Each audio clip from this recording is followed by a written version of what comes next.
আমি প্রথমেই সশ্রদ্ধ সালাম জানাই আমাদেরই প্রিয় ছাত্র যারা এই দেশের নৈরাজ্য বৈষম্য দূরীকরণের জন্য আন্দোলন করেছে, এবং সশ্রদ্ধ সালাম জানাই রুহের মাগফিরাত কামনা করি এই বৈষম্য দূরীকরণে যারা শহীদ হয়েছেন তাদের আত্মার। যাই হোক, আমরা আজ মাধ্যমিক স্তরে মাদ্রাসা, হাই স্কুল এবং প্রধান শিক্ষকগণ এবং সহকারীবৃন্দ যারা আমরা আজ এখানে উপস্থিত হয়েছি মাধ্যমিক শিক্ষা স্তরকে জাতীয়করণের লক্ষ্যে এই সমাবেশ, এই মানববন্ধন, আমি সবার প্রতি সশ্রদ্ধ সালাম জানাই। আসসালামু আলাইকুম। দেখুন, একটা কথা বলতেই হয়, a good teacher is an architect of a nation, he is only thought is how he could present the nation. কিন্তু এই মহাসত্য কথা আমাদের হাতের মুঠো দিয়ে বেরিয়ে যাওয়ার পর মন্ত্রী মিনিস্টার যেই হন না কেন এই শিক্ষকদের কথা আর কখনো মনে রাখেন না। আমি কোনো এক সময় নাইমে এক প্রশিক্ষণে গিয়েছিলাম, সেখানে আমাদের শিক্ষামন্ত্রী আসছিলেন, তার কাছে আমরা জোর দাবি রাখলাম, উনি জানতেনই না যে আমাদের 500 টাকার বাড়ি ভাড়া, চিকিৎসা ভাতা, একটা ট্যাবলেটের দামও হয় না। তারপর জাতীয়করণ করার কথা দাবি রাখলে উনি কটাক্ষ করে বলছিলেন, মাথার ভিতর শুধু এই জাতীয়করণই খেলা করে নাকি? তো যেটা আমি বলতে চাচ্ছি, এই দেশের অধিকাংশ শিক্ষা প্রতিষ্ঠান বেসরকারি, এই দেশের দক্ষ জনশক্তি আমাদের এই বেসরকারি শিক্ষা প্রতিষ্ঠানের শিক্ষকদের হাতের মুঠো দিয়েই বেরিয়ে যায়। আমি কিছুদিন আগে যে কোনো একজন মিনিস্টারকে বলেছিলাম যে আপনাদের বুট পালিশ করতে যে কয় টাকা খরচ হয়, আমাদের মাধ্যমিক স্তরের একজন শিক্ষক সে কয় টাকা বেতনও পায় না। উনি কটাক্ষ করে বলছিলেন, তোমাদের কাজ করার অনেক সুযোগ সুবিধা আছে, সময় আছে, সেখানে অর্থ উপার্জন করতে পারো। আসলে একজন শিক্ষক কি কাজ করতে পারে? শিক্ষকতার পরে যত সময় থাকুক না কেন, কাজ করার কোনো সুযোগ সুবিধা নাই। তো যাই হোক, এখন আমাদের মূল যে আলোচ্য বিষয় সেটা হচ্ছে একই একাডেমিক কোয়ালিফিকেশন, একই কারিকুলাম, একই সিলেবাস, একইভাবে আমরা পাঠদান করে থাকি।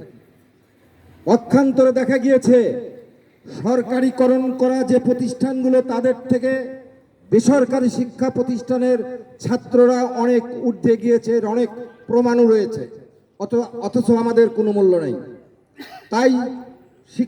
তাই প্রশাসনের কাছে আমাদের মূল দাবি, বাংলাদেশের মাধ্যমিক স্তরের সকল শিক্ষা প্রতিষ্ঠানকে জাতীয়করণ করতেই হবে।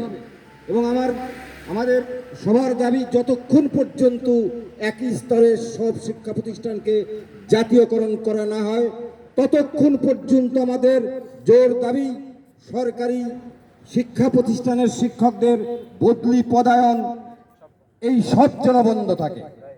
এইটা আমাদের স্বনির্বন্ধ কামনা। আর যদি আমাদের প্রতি বিরূপ আচরণ করাই হয়, তাহলে আমাদের কথা সব প্রতিষ্ঠানকে একই ক্যাটাগরিতে সাজানো হোক।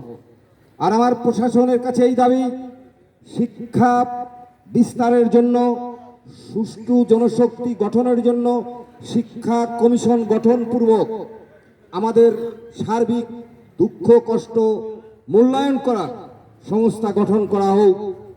কারণ আমাদের হাতের মুঠো দিয়ে বেরিয়ে গিয়ে প্রধানমন্ত্রী হলেও আর আমাদের কথা মনে থাকে না, কিন্তু আমাদের হাতের মুঠো দিয়ে বেরিয়ে যাওয়া ছাড়া উচ্চ আসনে সমাসীন হওয়ার কারোর কোনো যোগ্যতা নাই, এবং ওখানে সমাসীন হলে আর এটা মনে থাকে না। আমি ছোট্ট একটা গল্প বলছি।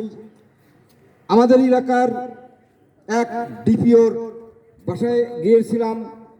ওখানে সে যে স্কুলে শিক্ষা গ্রহণ করেছিলেন, সেই প্রতিষ্ঠানের প্রধান শিক্ষক কোনো একটা কাগজ নিয়ে দিয়ে ওনার হাতে দেওয়ার পরে উনি চাইলে ফেলে দিলেন।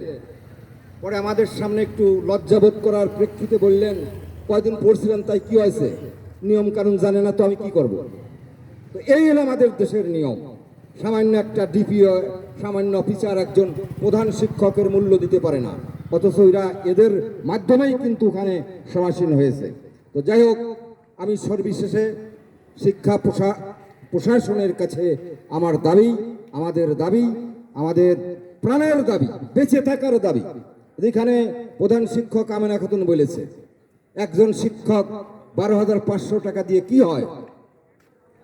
কিছুই হয় না, কিন্তু এইটা কেউ ভাবে দেখেনি। তো যাই হোক, আমাদের বাংলাদেশের যে সমস্ত রত্ন বৈষম্য দূরীকরণের জন্য আন্দোলনে নেমেছে, তাদের কাছেও আমাদের দাবি। তারা কিন্তু আমাদেরই ছাত্র, যারা ঢাকা ইউনিভার্সিটি হোক, অন্য যে কোনো ইউনিভার্সিটির ছাত্রই হোক না কেন, আমাদের হাতের মুঠো দিয়েই কিন্তু তারা ওই স্তরে গিয়েছে। তাদের কাছেও আমাদের দাবি, শিক্ষকদের ন্যূনতম মর্যাদাটুক যেন বিবেচনা পূর্বক এদের ব্যবস্থা গ্রহণ করে। সর্বশেষে এই শিক্ষাক্ষেত্রে বৈষম্য দূরীকরণ সহ জাতীয়করণের দাবি রেখে আমি আমার সংক্ষিপ্ত আলোচনা শেষ করছি। আসসালামু আলাইকুম।